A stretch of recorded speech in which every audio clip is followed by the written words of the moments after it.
गुफ्तगू हुई और ये बात बावर कराने की कोशिश की गई कि ये मामलात सिविल नौयत के मामलात हैं, पुलिस को गिरफ्तारी करनी चाहिए, रेंजर्स या ISI के अफसरान का इनसे कोई ताल्लुक नहीं होना चाहिए, और अगर ऐसा हुआ तो एहतजाज किया जाएगा और एहतजाज किया जाएगा उन्हीं इदारों के दफातर के बाहर। तो ये बिल्कुल बात हुई।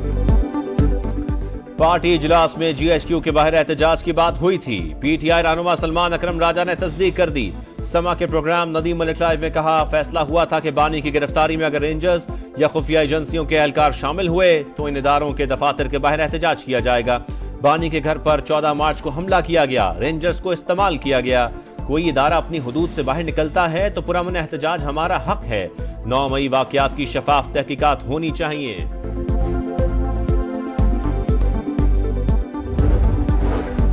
बानी PTI ने माफी तलाफी के लिए इतराफ जुर्म किया। अभी इब्तिदा है, ये इख्तिदार के लिए पांव भी पड़ जाएंगे। वजीर दिफा ख्वाजा आसिफ ने तंज के निश्तर बरसा दिए। कहा, बानी PTI इख्तिदार के बगैर जिंदा नहीं रह सकते। सरबराह तहरीक इंसाफ माफी मांग लेते हैं तो हमें क्या एतराज हो सकता है? उन्हें अपनी जात के सिवा कुछ नजर नहीं आता। 9 मई के मास्टरमाइंड का एतराफ जुर्म, आखिरकार गुनाह कबूल कर लिया। प्लस्तर ड्रामे के दौरान मंसूबा बंदी की गई। ये कैसा पुरअमन एहतजाज था जिसमें 200 से ज्यादा फौजी तनसीबात पर हमले हुए, एयरफोर्स के तैयारे और कोर कमांडर हाउस जलाया गया, शोहदा की यादगारों की बेहुरमती की गई। PTI जमात नहीं इंतशारी टोला है। वज़ीर आला मरियम नवाज ने सियासी मुखालिफिन को आड़े हाथों ले लिया। कहा, जमान पार्क दहशत गर्दों का तरबियती मरकज बना रहा, पेट्रोल बम बनाने और रियासत पर हमलों की ट्रेनिंग दी जाती रही। शरपसंद टोले के खिलाफ सख्त कार्रवाई मुल्की सलामती और कौमी मफादात का तकाजा है। 2014 में पार्लियामेंट, PTV और PM हाउस पर हमले का भी जिक्र।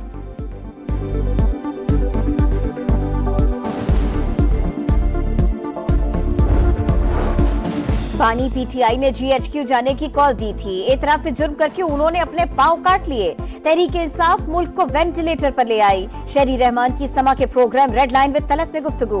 खुर्शीद शाह का कहना था, बानी ने नफरत और तशद्दुद की सियासत की, वो मुल्की हालात खराब करना चाहते हैं। शर्जील नाम मेमन ने कहा, GHQ के बाहर पुरअमन एहतजाज की कॉल थी तो लोग अंदर कैसे गए? कराची में बसें और एम्बुलेंस कैसे चली? वफाकी हुकूमत संजीदा हुई तो पाबंदी का मामला काबीना में लाएगी।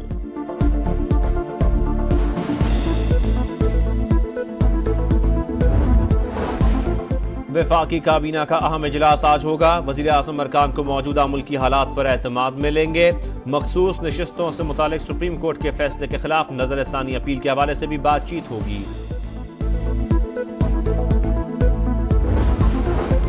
PTI का पार्लियामेंट हाउस के बाहर अलामती भूख हड़ताली कैंप। बानी PTI की रिहाई और मैंडेट की वापसी का मुतालबा।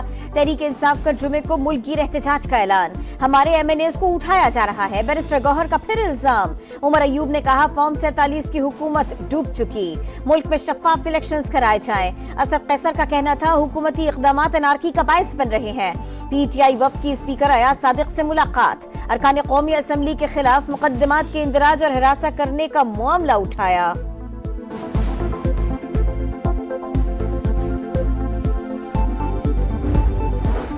9 मई के 12 मुकदमात, बानी PTI शामिल तफ्तीश। पहला मरहला मुकम्मल। अडियाला जेल में लाहौर पुलिस की 15 मिनट तक पूछगछ। मुख्तलिफ सवालात किए, बानी ने पहले जवाबात नहीं दिए, बाद में शामिल तफ्तीश हो गए। कहा, उन्हें पुलिस पर एतबार नहीं। पंजाब फोरेंसिक साइंस के माहिरीन को पोलीग्राफिक, वॉइस मैचिंग और फोटोग्रामेट्री टेस्ट देने से इनकार।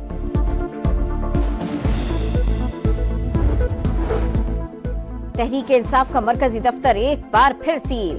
फायर एंड लाइफ सेफ्टी इंतजामात न होने के इल्जामात। मरकजी सेक्रेटेरिएट पर छापे के खिलाफ PTI की दरखास्त पर समाअत। इस्लामाबाद हाई कोर्ट का इजहार बरहमी। चीफ जस्टिस आमिर फारूक ने रिमार्क्स दिए, क्या सबूत के बगैर किसी शख्स को गिरफ्तार कर सकते हैं? ये पुलिस स्टेट बन गई, जो दिल चाहता है कर लेते हैं। रियासत मुखालिफ बयानिया बनाने के इल्जाम में रऊफ हसन समेत PTI के 9 कारकुनों का 2 रोजा जिस्मानी रिमांड मंजूर। 2 खवातीन कारकुनान को जुडिशल रिमांड पर जेल भेज दिया गया।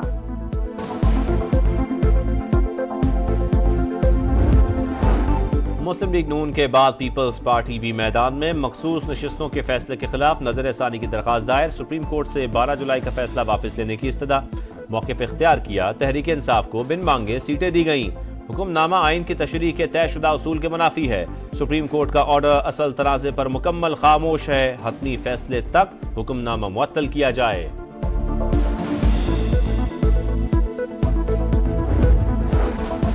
वजीर आजम ने मुल्की बरामदात को $60 अरब सालाना तक ले जाने का हदफ दे दिया।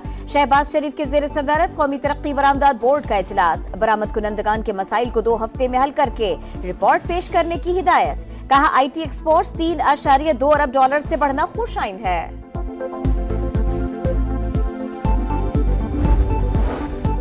वफाकी वजीर एहसन इकबाल के जेर सदारत SIFC की एग्जीक्यूटिव कमेटी का इजलास। अहम शोबों के मंसूबों पॉलिसी इकदाम पर पेशरफ्त की रिपोर्ट पेश। वफाकी और सूबाई स्टेक होल्डर्स का तरजीही शोबों में मुख्तलिफ इकदाम के लिए क्रॉस सेक्टोरल उमूर पर इत्तफाक। सदर मुमलिकत ने क्रिश्चियन मैरिज तरमीमी एक्ट पर दस्तखत कर दिए। मसीहियों की शादी की कम अज कम उम्र 18 साल मुकर्रर। अक़लियतों की मुलाजमतों का कोटा बढ़ाएंगे। मसाइल हर जगह होते हैं, हमें मिलकर इन्हें हल करना है। शिद्दत पसंदी और फिरका वारियत की मुआशरे में कोई गुंजाइश नहीं। आसिफ अली जरदारी का तकरीब से खिताब।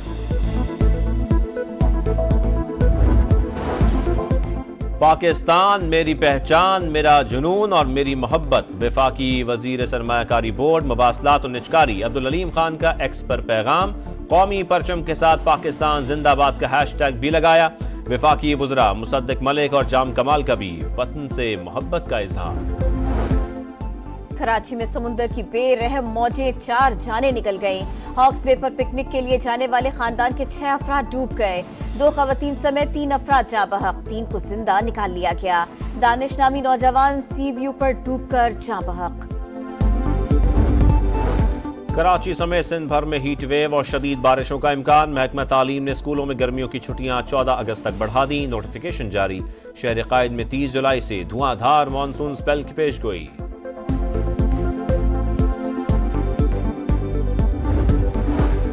ट्रंप पर चलने वाली गोली, सीक्रेट सर्विस की डायरेक्टर की नौकरी भी ले गए। किम्बर्ली चिटल का ट्रंप पर हमला रोकने में नाकामी का एतराफ। ओहदे से इस्तीफा दे दिया।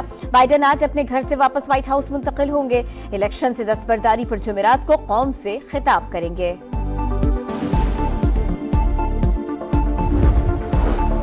बांग्लादेश में कर्फ्यू का 5वां दिन। हालात बदस्तूर कशीदा। पुरतशद्दुद मुजाहिरों में हलाकतों की तादाद 174 हो गई।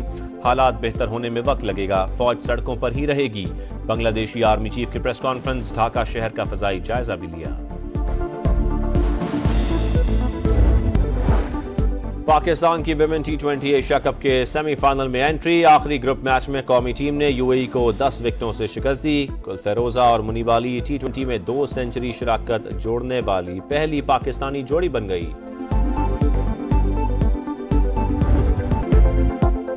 पेरिस ओलंपिक्स के रंगारंग इफ्तिताही तकरीब में बस 2 रोज बाकी। गैर मुल्की खिलाड़ियों की आमद पर शायकीन पुरजोश। 206 मुल्कों के 10,000 से ज्यादा एथलीट्स हिस्सा लेंगे। फुटबॉल मुकाबलों का आगाज आज से होगा।